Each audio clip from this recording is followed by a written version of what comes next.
de crimes de guerre et dénonce un nettoyage ethnique en cours à Gaza. Nous serons avec Anna Rocha. La presse du jour, Georges Déthié Diop en fin de journal.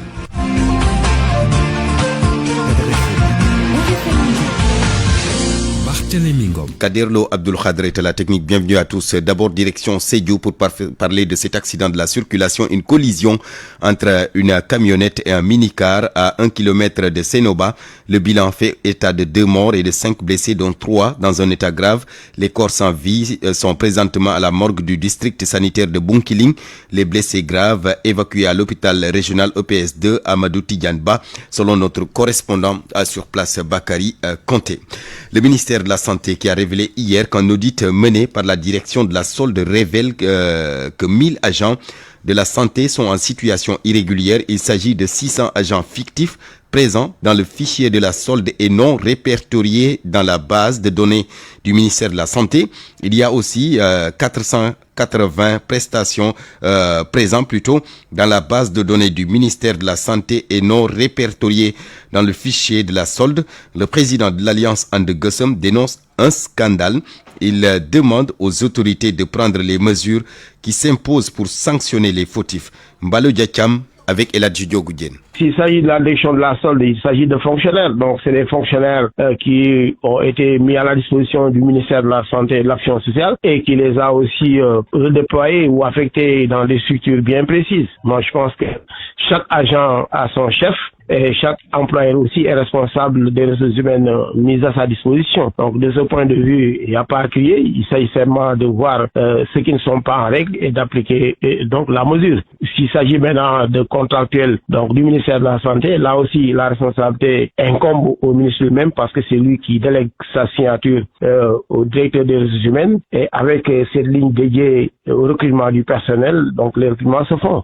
Il n'y a pas de recrutement en dehors de ISMEA, donc le programme ISMEA, donc tous les autres recrutements ne sont pas faits par appel d'offres ni quoi que ce soit, ni par voie de concours. C'est donc la grande problématique. Maintenant, s'il y a des agents qui ont disparu ou bien qui perçoivent de manière indue, nous pensons que la réglementation doit leur être appliquée. Mbalo Diacham, le président de l'Alliance And Gueusseum, donc, qui exige des sanctions contre les fautifs, donc, suite à cet audit des effectifs du personnel du ministère de la Santé et de l'Action sociale.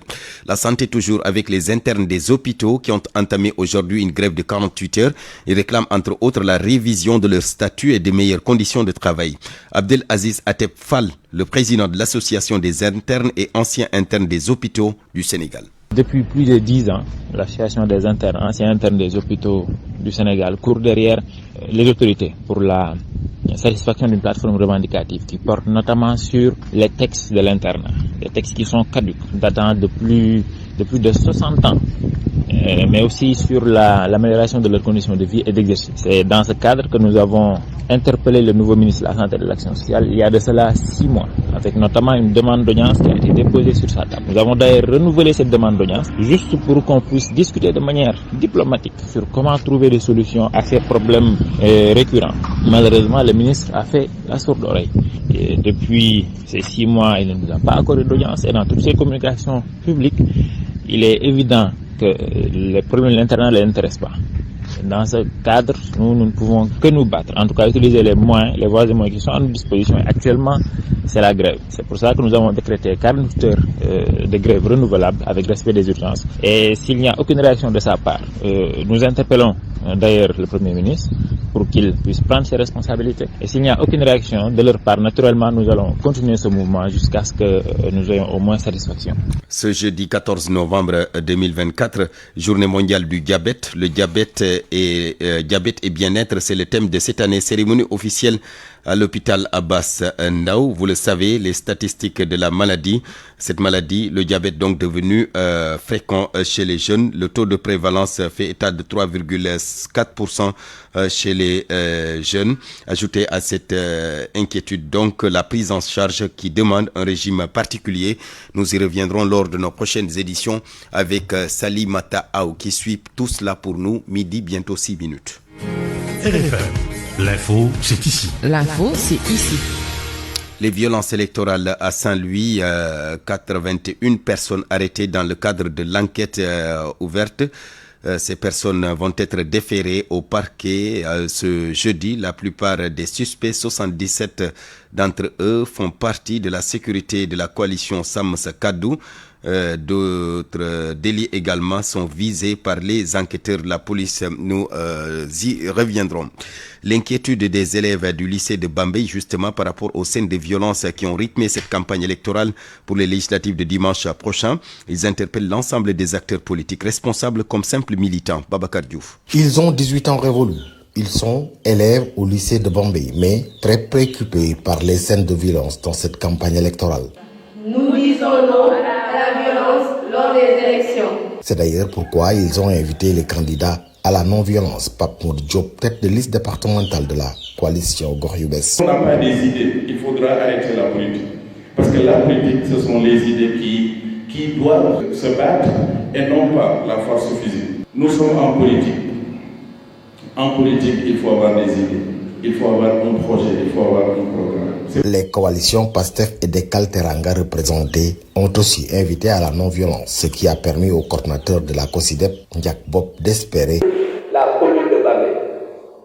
Moo tax ñu ngi ñaan suñu wootee le 17 inchallah que le 18 ñëpp jàng te canton horaire bi ñu respecté loolu la ñuy ñaan ñëpp joxante loxo ki nga xam ne gañe mu xam ne loolu moo tax ñu boole leen fi te liggéey bi gën a rafet. Cette activité de la COSYDEP s'est déroulée dans l'enceinte du lycée de Bambey, mais avec un seul candidat investi. Bambey. RFM Babacar Diouf. Il n'est pas le bienvenu au parti PASTEF et les jeunes du parti au pouvoir l'ont même dit sur cette antenne. Mais le maire de Malika se veut catégorique que ces jeunes de PASTEF qui s'agitent, le veuillent ou non, il va, dit-il, soutenir PASTEF pour les législatives. Momar Talla Gadiaga dit avoir mis devant les intérêts de sa commune. Il veut, dit-il, régler en premier les nombreux litiges fonciers qui secouent Malika. Momar Talla Gadiaga, le maire de Malika avec Aminata Ba.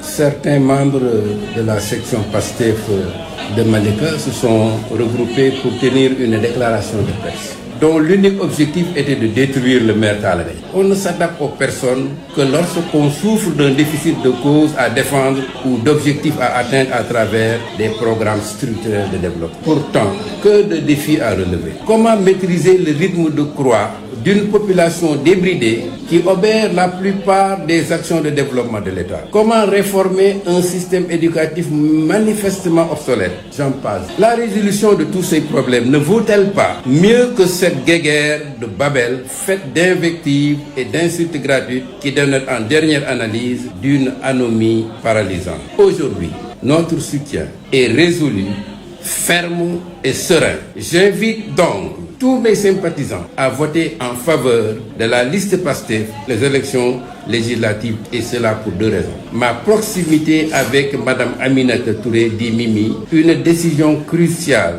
pour la commune prise par le nouvel État de suspendre la gestion foncière sur le littoral, donnant ainsi à des centaines de paysans l'espoir de recouvrer leurs terres dont ils viennent d'être expulsés au profit de gros prédateurs au col blanc. Momar Talla Gadiaga, le maire de Malika, direction Fatick. Djidiack Faye, le président du mouvement pour la révolution citoyenne et membre de la coalition Diomaye président, il fustige l'attitude des responsables locaux du parti PASTEF qui, selon lui, se sont opposés à l'organisation de son meeting après l'avoir écarté du comité électoral. Djidiack Faye, par ailleurs directeur de l'agence régionale de développement, interpelle directement Ousmane Sonko. Car Fatick, les responsables de PASTEF déclarent ne pas vouloir bénéficier de ma contribution pour l'élection du 17 novembre. Je n'ai jamais vu un parti qui porte un candidat et qui rejetterait des électeurs que le MRC et ses sympathisants représentent dans ce département. Le MRC qui a été, je l'ai déjà dit, parmi les premiers souteneurs de la candidature de Diomaye. J'étais la 4e entité à adhérer au LACOS, au moment où beaucoup, même militants de PASTEF, n'osaient pas sortir de leur chambre. Ils se déclaraient PASTEF, mais on ne les voyait pas dans la rue. C'est du jamais vu. Donc, monsieur le Premier ministre Ousmane Sonko, je vous interpelle sur ce qui vient de se passer à Fatick. Le comité électoral en question a été mis en place sans moi parce qu'ils ne m'ont pas informé ni invité. Même ceux qu'on appelle transhumants ont été invités, mais moi, je dis encore, je n'ai même pas été informé. Depuis quand un comité électoral décide de la tenue d'un meeting? Djidiack Faye. Interdiction de voyager de région en région le samedi prochain à partir de 0h. L'arrêté du ministre de l'Intérieur est sorti hier. Pour ne pas enfreindre la loi, les étudiants de l'université Cheikh Anta Diop de Dakar prennent les devants. Plusieurs parmi eux ont quitté ce matin pour rejoindre leur localité de vote. Ndendjoube Diop a fait un tour ce matin à l'université. À l'avenue Cheikh Anta Diop, plusieurs bus sont garés, des étudiants en pleine discussion. Certains sont assis par terre, d'autres forment un groupe. Abdoul Aziz Sané est un étudiant en 3e année à la faculté de lettres. Il attend son bus pour aller à Bignona. Tous les bus sont là dès à présent. Maintenant, on attend que les autres camarades viennent pour prendre départ. Non, pour l'instant, il n'y a pas de... Ça dépend du nombre qu'on aura pour remplir les bus. Vous attendez, si c'est plein, vous partez. Oui, si c'est plein, on part. Il n'y a pas une heure définie. Non, il n'y a pas une heure définie. Assise par terre, entourée de ses amis, cette étudiante sous le couvert de l'anonymat revient sur l'organisation de leur caravane pour Tambacounda. On s'est inscrit dans une plateforme. Après ça, on nous a donné rendez-vous aujourd'hui à 8h pour qu'on puisse prendre notre bus et aller voter. Du coup, on est là depuis 8h jusqu'à présent, mais vous savez, avec les caravanes, ça prend du temps et tout. Mais on est là, on nous demande de patienter. On s'apprête à aller pour voter parce que les lois qui seront votées à l'Assemblée vont nous concerner, nous tous. Les étudiants disent beaucoup attendre des nouveaux députés. Momodou Kamara, un étudiant en lettres modernes, liste leurs préoccupations. Après les élections, la nouvelle législature, ce qu'on attend d'eux, c'est de répondre à nos questions, à savoir le problème d'emploi, les problèmes de sécurité, les problèmes de développement qui nous représentent là-bas et qui expriment nos mots. En principe, des bourses, surtout la question des bourses. Les étudiants appellent également les hommes politiques à conclure leur campagne dans la paix pour des élections législatives apaisées. RFM, fréquente modulation 94.0, la radio en puissance. RFM Midi. Bayar, Diender, Mbawan ou encore Kayar. 4 localités de la zone des Niayes qui partagent le même problème, un manque d'eau surtout dans les zones agricoles. Les forages implantés dans ces zones maraîchères ne peuvent plus satisfaire la demande, un problème qui vient s'ajouter à l'avancée des sociétés minières et les travaux de construction de la VDN 3 qui ont impacté plusieurs zones de production.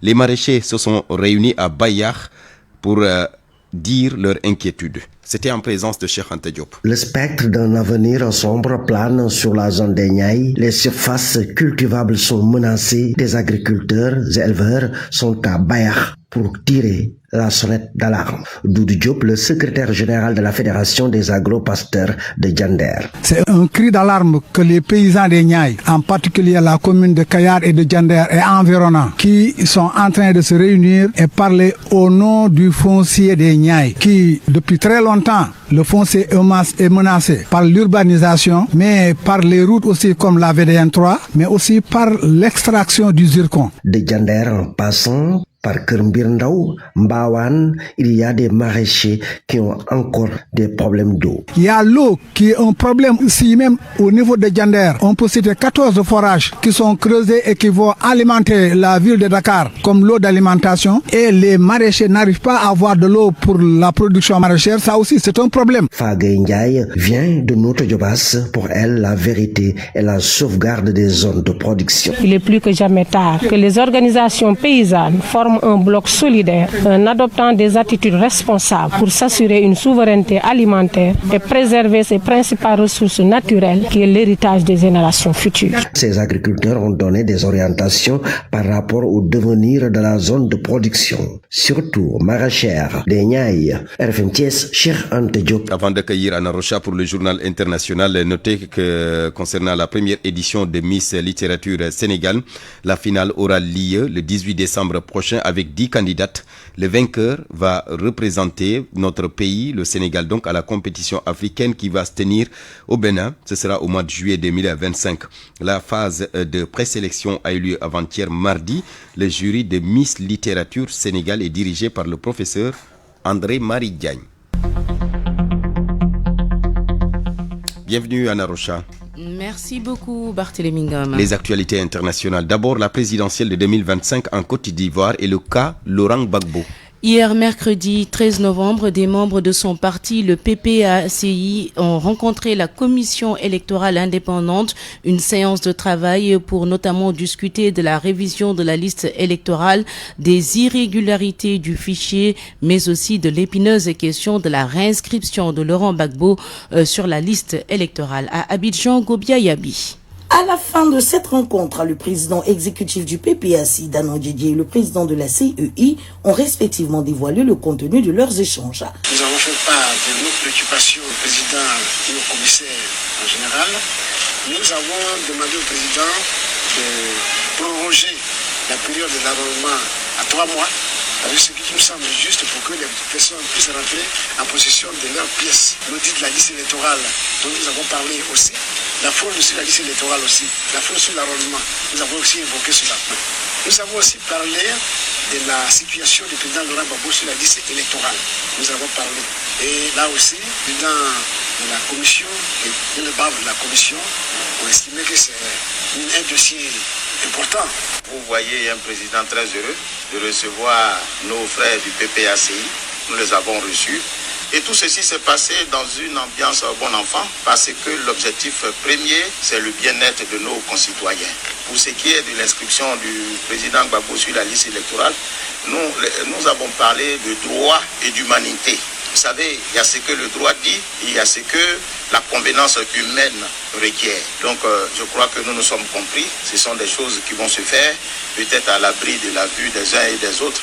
Cette rencontre pourrait faire bouger les lignes quant à la réinscription de Laurent Gbagbo sur la liste électorale. Gobia Yabi, Abidjan, RFM. Gobia Yabi, le drame de l'émigration irrégulière à Narocha, un nouveau corps de migrants a été retrouvé sur la plage sur une plage du nord de la France. C'est ça, c'est le 12e corps sans vie retrouvé depuis le 30 octobre après plusieurs naufrages de migrants qui tentaient de rallier l'Angleterre. C'est aussi le 3e corps retrouvé cette semaine sur le littoral français entre mardi et aujourd'hui. Le 23 octobre dernier, une embarcation surchargée de migrants a fait naufrage. Bilan officiel 3 morts, mais le nombre de disparus serait très élevé selon les associations d'aide aux migrants. Par ailleurs, le rapport annuel de l'OCDE, l'Organisation de coopération et de développement économique, publié ce jeudi, révèle que l'immigration au sein des pays membres de cette organisation ne cesse d'augmenter. Il a atteint en 2023 des niveaux records pour la 2e année consécutive et la France est le 6e pays de destination derrière l'Espagne. La guerre au Proche-Orient, un Human Rights Watch qui accuse Israël de crimes de guerre. Mais qui dénonce aussi un nettoyage ethnique en cours à Gaza. Dans un rapport rendu public aujourd'hui également, l'ONG estime que les ordres d'évacuation à répétition de l'armée israélienne dans la bande de Gaza mènent à des déplacements forcés de population, ce qui relève du crime de guerre. Nafissatou Silla. Human Rights Watch a rassemblé des preuves selon lesquelles des responsables israéliens commettent le crime de guerre de transfert forcé de civils.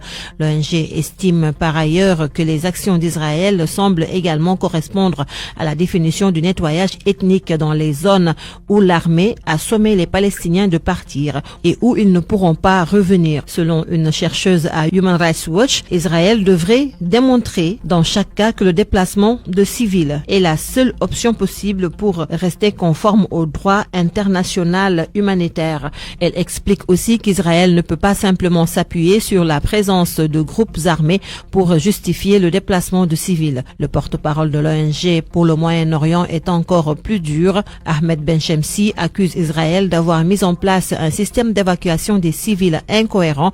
Deuxièmement, Israël a dit aux civils déplacés d'emprunter des voies d'évacuation censées être sûres et puis ils ont fini par bombarder et les voies d'évacuation et les zones où se rendaient les civils déplacés. Ensuite, il reproche à Israël d'avoir bloqué les aides humanitaires et instrumentalisé la famine comme arme de guerre. Enfin, Israël a systématiquement détruit les parties de Gaza pour les rendre inhabitables. Tout ceci constitue, selon Human Rights Watch, des entorses au droit de la guerre et sont constitutifs du nettoyage ethnique en cours. Nafissatou Silla, voilà Barthélémy, c'est tout pour ce tour d'horizon de l'actualité internationale. Merci beaucoup Anna Rocha.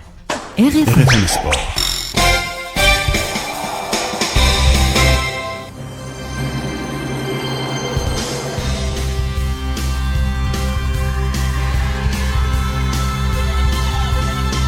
Youssouf Bodian dans ce studio, bonjour. Bonjour Barthélémy et bonjour à tous. Du football d'abord, jour de match pour les Lions du Sénégal. Sadio Mané et ses coéquipiers qui affrontent à 19h le Burkina Faso au stade du 26 mars de Bamako, la capitale malienne où nous retrouvons d'ailleurs Babacar Fall. Bonjour Babacar.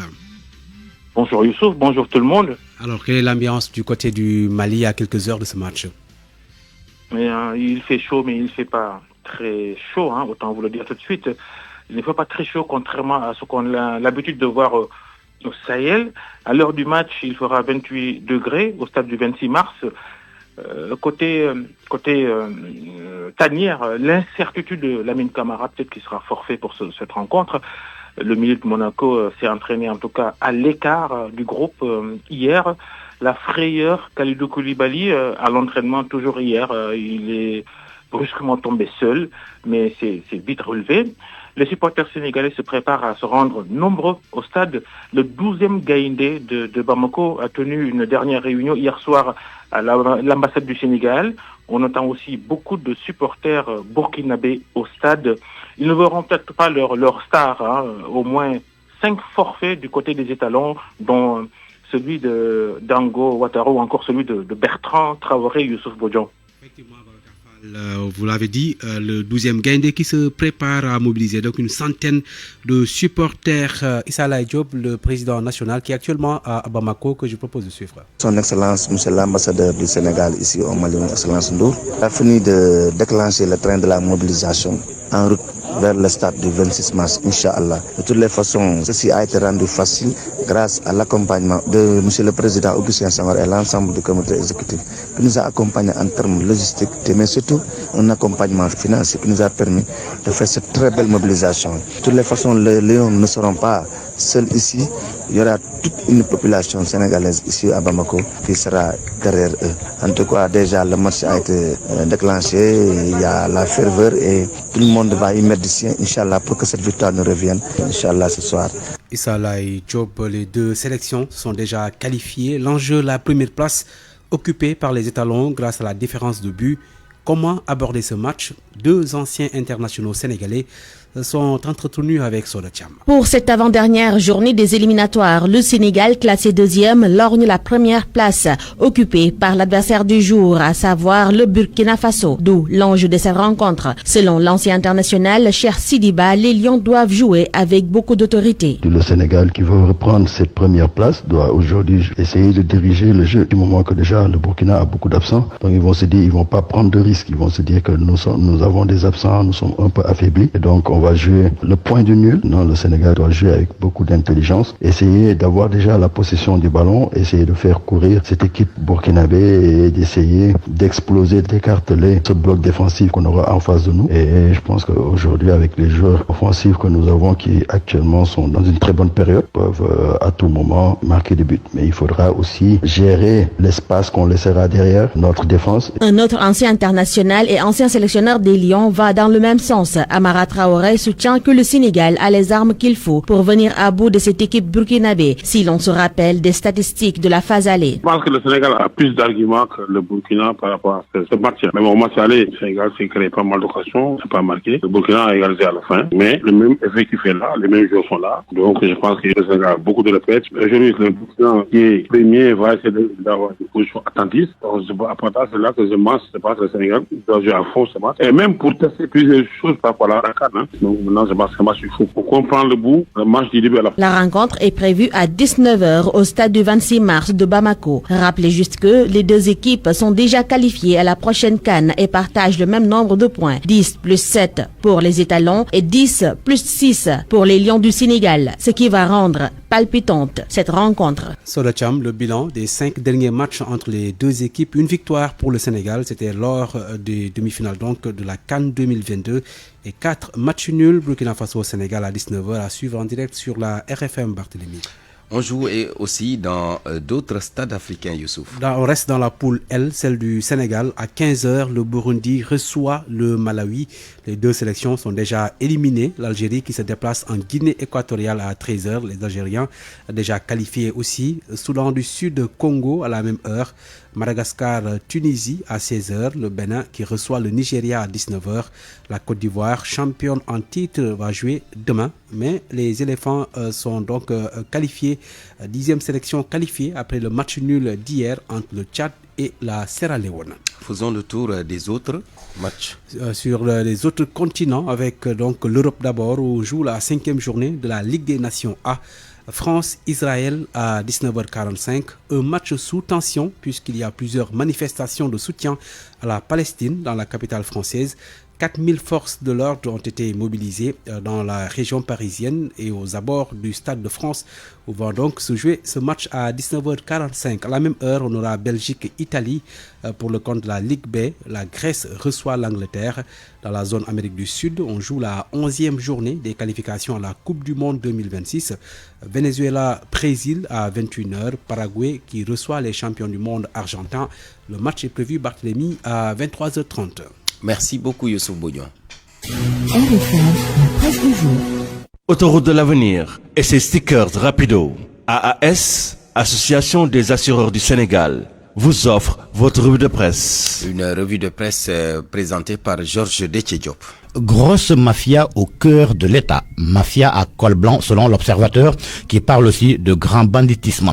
L'Observateur rapporte que la sûreté urbaine de Dakar, saisie par le procureur de la République, a mis à nu une affaire de fraude foncière et de détournement de fonds impliquant Tahirou Sarr et de grandes figures de l'élite politique et administrative sous Macky, révélant une mafia à col blanc agissant au cœur de l'État. Un autre scandale, il concerne les contrats PPP signés entre 2016 et 2021. Libération se fonde sur une lettre. Le confrère indique que dans un courrier adressé à la présidence le 20 août 2019, le président sortant du Conseil des infrastructures, qui doit viser tous les contrats PPP, dénonçait l'asphyxie financière volontaire de la structure et la signature en catimini de PPP. Au ministère de la Santé également, on fait état d'un scandale. L'Info et Sud Quotidien parle de 1080 agents en situation irrégulière, 600 agents actifs dans le fichier de la solde et non répertoriés dans la base de données. 399 salariés sont payés depuis plus d'une dizaine d'années pour le compte du ministère sans y travailler. Entre autres écarts révélés par un audit si l'on se fie à l'Info et Sud Quotidien qui rendent compte de la conférence de presse hier du ministre de la Santé et de l'Action sociale qui faisait le point sur la situation de son département. Les Échos, pendant ce temps, traitent du rapport 2023 de la CENTIF, la fraude, les infractions fiscales et les violations de la réglementation d'échange en force, relève le journal. 807 déclarations de soupçons en 2023 contre 330 en 2022. 1186 réquisitions d'informations, 131 déclarations de soupçons de corruption, 22 signalements de détournement de fonds, notent les Échos qui s'arrêtent sur le meeting du leader de PASTEF hier à Guédiawaye. Le confrère affirme que Sonko fait encore feu de tout bois. Il cible une grande partie de la presse et une grande partie de la société civile. Il défend la réciprocité des visas. Il fustige le nationalisme mais plaide pour l'identification des étrangers. Vox Populi se fait l'écho de ses propos selon lesquels ils ne sont pas des nationalistes. Sonko qui a fait encore dans le déballage si l'on se fie à Source A. Certains, selon lui, certains anciens dignitaires ont accepté 25 immeubles appartenant à l'État, mais nous les avons tous récupérés. Le griot du président Sall avait bénéficié d'une superficie de plus de 2 hectares dans le périmètre foncier à l'aéroport militaire de Yoff. Cela équivaut à des milliards, mais toutes les personnes impliquées dans ces magouilles vont rendre compte. Sonko et la désactivation de son Gatsa-Gasta, Bougane Gueye donne la raison selon Source A. Il affirme que c'est le président qui a tapé sur la table. À la page de titre de Source A, Bougane ajoute que Sonko a dit avoir trouvé 1000 milliards dans un compte. C'est faux, il n'a jamais dit la vérité de sa vie. Il faut que les Sénégalais acceptent qu'ils se sont trompés en élisant PASTEF. Fouille contre la violence politique, pourquoi uniquement le convoi de Sam Sakadou? Une question que se pose Tribune, pour qui tous les convois doivent être fouillés pour une meilleure sécurité des personnes et des biens. Le journal souligne que la vérification de tous les convois permet de traiter tous les candidats sur le même pied. Des candidats qui ont trouvé un accord dans les circonscriptions de la diaspora et de Bambey, Diam Akndjering, Sam Sakadou et Takoualo. Selon Tribune, ils s'unissent contre PASTEF, ce que confirme le quotidien en parlant de schéma à 3. priorité à la coalition la plus représentative dans chaque département. Le décès de Mamadou Moustapha Ba, l'ancien ministre des Finances, a été inhumé hier à Nioro. Adieu Almami, s'exclame Le Soleil qui informe que l'hôpital militaire de Ouakam a refusé du monde hier lors de la cérémonie funèbre. Plus d'hommages et de témoignages, les uns plus poignants que les autres. Selon Le Soleil, le gouvernement a été représenté par le ministre des Finances et le ministre des Forces armées. À Nioro, où il repose désormais, l'émotion est à son comble. L'AS met aussi en lumière l'ancien ministre des Finances. Dernier hommage à un grand commis de l'État. Direct News parle de dernier match de Bosquier à guichet fermé. Les sports pour terminer à la une de record. Qualification à la CAN 2025. Burkina, Sénégal à Bamako ce soir. Gagner et prendre la première place. Burkina, Sénégal, c'est à 19h. À vos kiosques et bonne lecture. Autoroute de l'avenir et ses stickers rapido. AAS, Association des assureurs du Sénégal, vous ont offert votre revue de presse. Midi 32 minutes, fin de ce journal présenté par Barthélémy Ngom, mise en onde Kaderlo Abdul Khadr. Merci également à l'équipe qui était à la production, réalisation Eladji Ndiogou Diène. Il sera là à 13h, Ndiogou, pour le journal de 13h. Le programme de la radio Futur Média qui se poursuit. Je cède la place à Georges Détié-Diop pour le journal de la campagne. Bonjour Georges. Bonjour Barthélémy.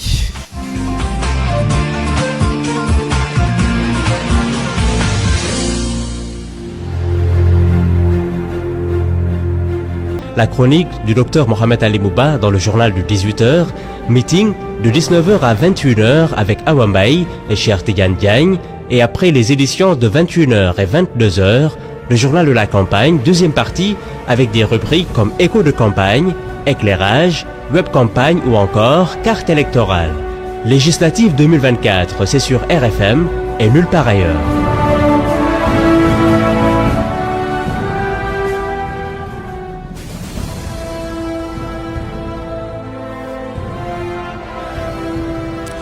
Merci de nous rester fidèles, mesdames, messieurs. Bonjour et bienvenue dans votre journal de la campagne.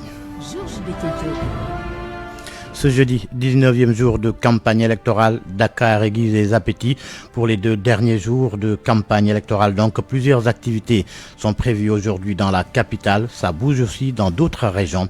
L'agenda du jour, Nafissatou Silla. Dernière ligne droite pour cette campagne électorale, plus que 3 jours avant le scrutin. Et les speeches des candidats sont plus intenses pour aguicher le plus d'électeurs, surtout les indécis. Pratiquement, les derniers meetings et d'autres activités se font dans la région de Dakar. Abdou Karim Sall de la coalition Andetiko Loutengir Sénégal tient une caravane à Keur-Massar et à Rufisque.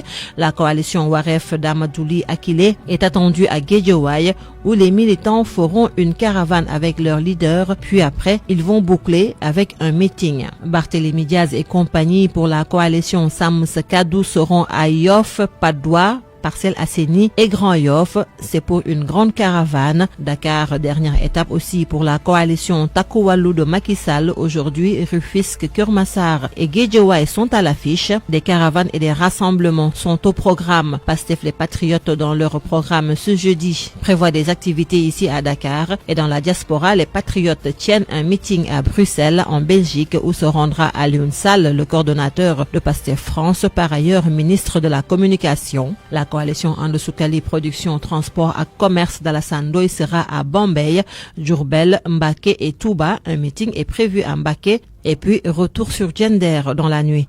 Amadou Touba Niane du mouvement Wardiouf, tête de liste de la coalition Garab ADS, est aujourd'hui à Touba pour des visites de proximité. Certains de ses états-majors seront par contre à Mbouré Dakar pour rencontrer les groupements de femmes.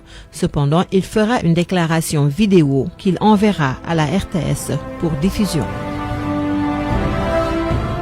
L'actualité de la campagne, les mises au point de Amadouba sur les prérogatives du chef d'État et les ministères de souveraineté. Dief Diel Takou Liguey Sénégal qui est contre une majorité du parti au pouvoir au soir du 17 novembre, ou encore Ousmane Sonko qui plaide pour les marchands ambulants. Actu campagne, Famadion. D'abord, Richard Toll, la coalition Andi Sénégal avec Racine a promis de mettre en place un vaste programme d'emploi pour la jeunesse.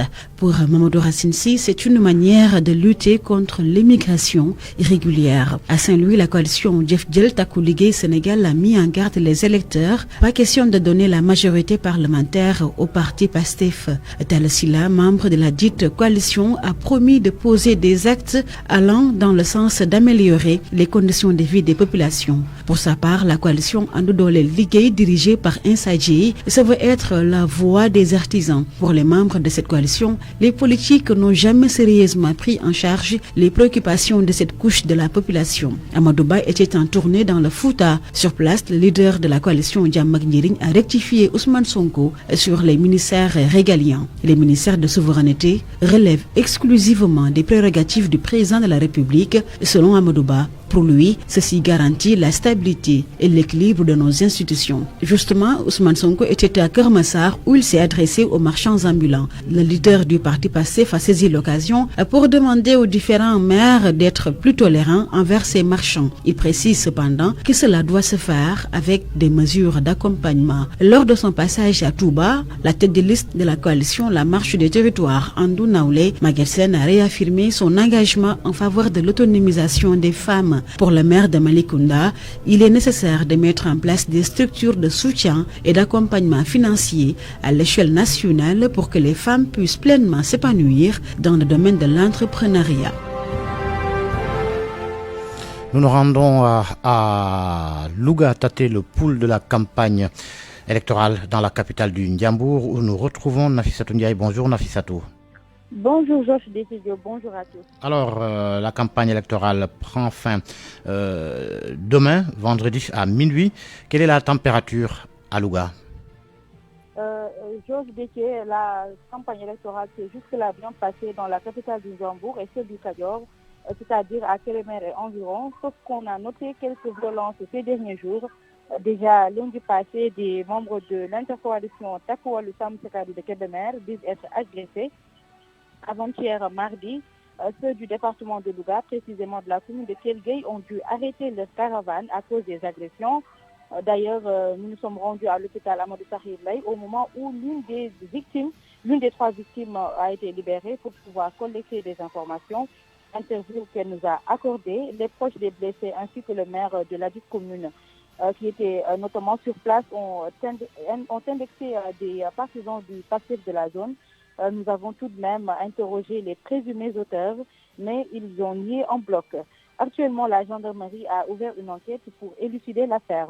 Autre constat, durant cette campagne électorale, Georges, les candidats ont privilégié les caravanes et les visites de proximité en lieu et place des meetings lors des passages des têtes de liste nationales et même départementales dans le monde rural. Surtout, les doléances que leur ont présentées les populations sont diverses et variées. Elles tournent autour de l'absence d'infrastructures sociales de base, telles que l'absence d'eau potable, les difficultés d'accès à l'électricité qui favorisent le plus souvent le vol des bétail et autres conséquences. L'enclavement dans certaines localités est aussi un réel problème, Georges Décidio. Merci Nafissatou Ndiaye en direct de Louga. Diaspora, l'on s'arrête aujourd'hui au Tchad.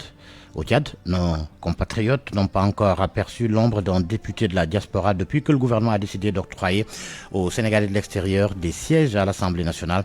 Modou Mbaké Diagne, Sénégalais établi à N'Djamena, joint par Famadion.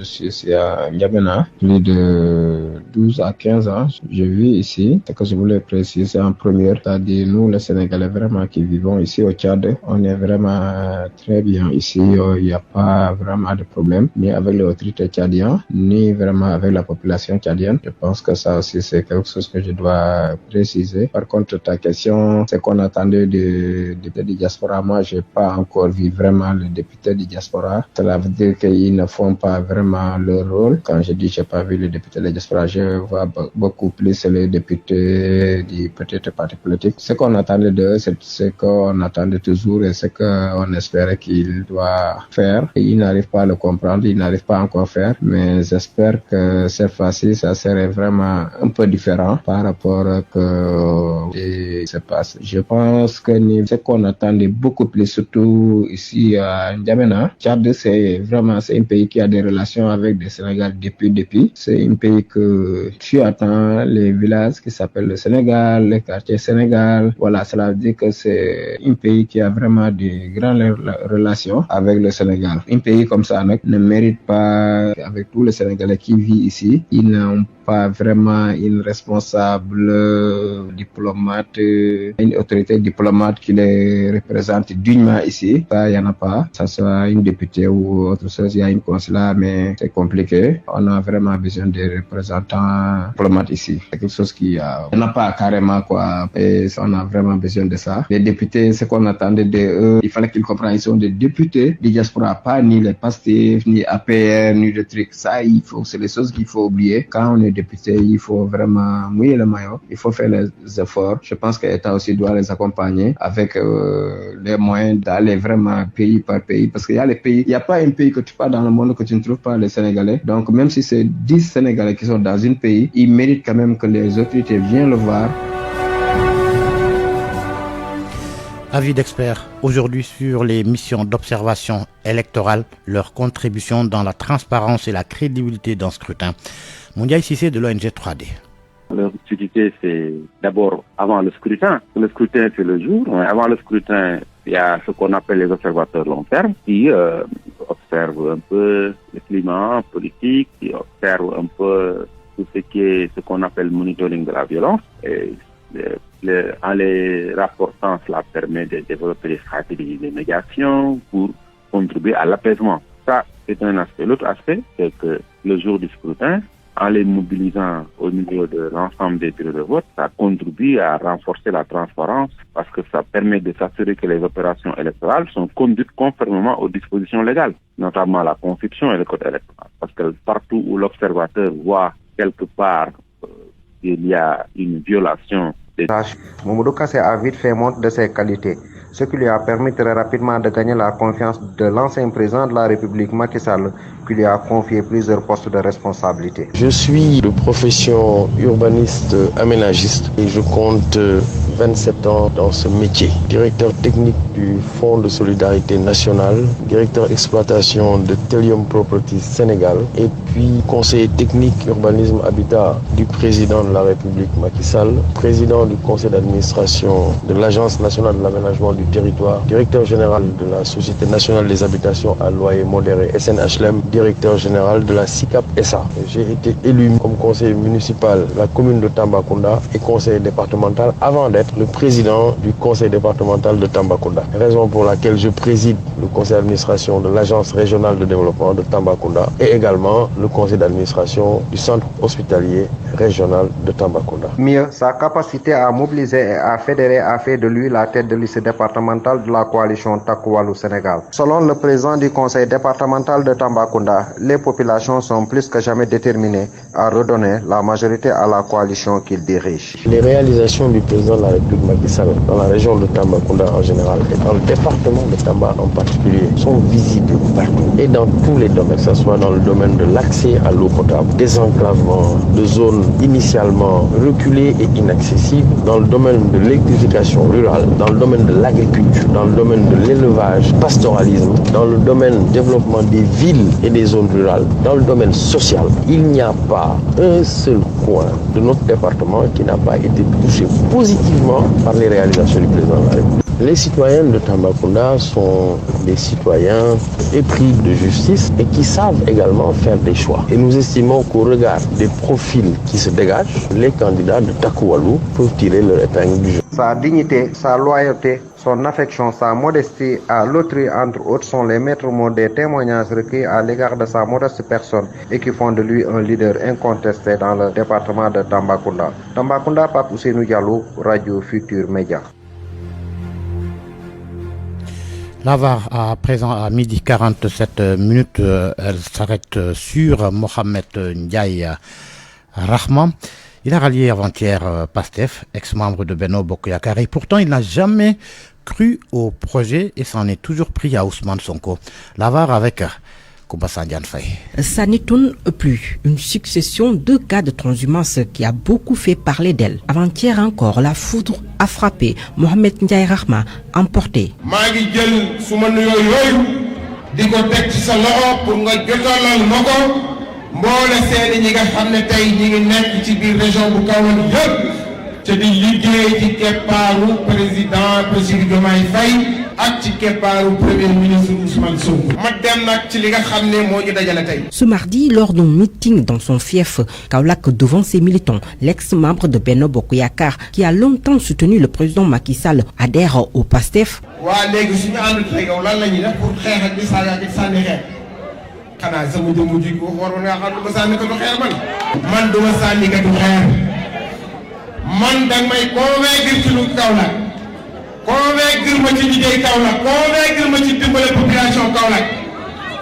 ma ànd ak yow dimbale la ca la ma man ak la ma xam dama ne Mouhamed Ndiaye Rahma loxoom ci sa kaw loxo foo ko teg mu teg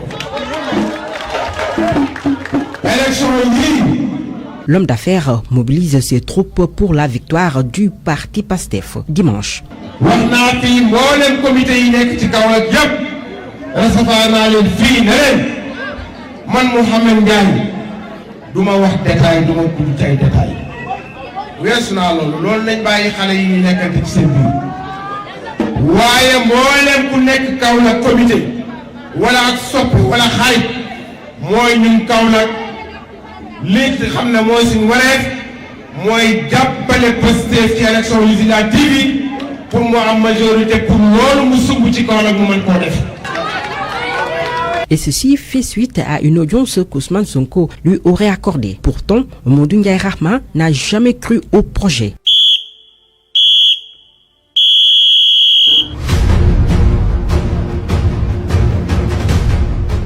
ba picc mi lappi di jéem a dégg koo xamante ne nii surgaam yi gën a suufee sax defuñ ko nawle muy Sonko nga fekk ko ca biir këram coog ko ci njabootam te damay wax ne loolu tàmbali la. Il n'a jamais non plus pris au sérieux celui qui l'incarne lorsque Ousmane Sonko s'opposait au président Macky Sall. amuñ benn soxla amuñ benn intérêt ci ànd koo xam ne amalul askan wi njëriñ ñun duñ porté koo xam ne amul njëriñ duñu ànd ak ko amul njëriñ duñu ànd ak ku yërëmul askan wi duñu ànd ak koo xam ne doo dimbale xeet wi képp koo xam ne ànd nañoo ak yow war ngeen a xam ne ñun ñii ceeb tiitaluñu vive président Macky Sall. Les sorties de l'homme politique pour s'en prendre à Ousmane Sonko au PASTEF se succédaient. ba picc mi lappi di jéem a dégg koo xamante ne nii surgaam yi gën a suufee sax defuñ ko nawle muy Sonko nga fekk ko ca biir këram coog ko ci njabootam te damay wax ne loolu tàmbali la. Inch'Allah, mais ne se ressemble pas. Mohamed Ndiaye Rahma a toujours qualifié Ousmane Sonko d'incapable. na bàyyi di wax di sos yoo xamante ni tegu ko fenn wala di wax loo xamante ni yow bi ngay wax sax gëmuloo ko kana way liggéey fi dara lim liggéey lii projet yi muy wax yëpp ay kàcci neen la rek xam nga di tudd ay chiffres yoo xam ne li ngay tudd maîtriser woo ci dara buñ ne lii la nga toxu dem feneen loolu moom waxi wut buzz la ak waxi maa ngi nii rek xool leen ma maa ngi nii di wax rek pour wax. Jusqu'à la dernière présidentielle, aux côtés d'autres dignitaires de l'ancien régime, le président du mouvement Rahma défendait bec et ongle le président Macky Sall, à qui il a toujours promis une large victoire dans son fief, Kaolack. li ma jàpp mooy responsable yi nekk ci keppaaru président Macky Sall ñoo doxul dem ci ñoom nag waaye li président de ci réew mi ak fi mu jaar ko leeralal askan bi dama ne duutu amati opposition ci réew mi. dëgg la.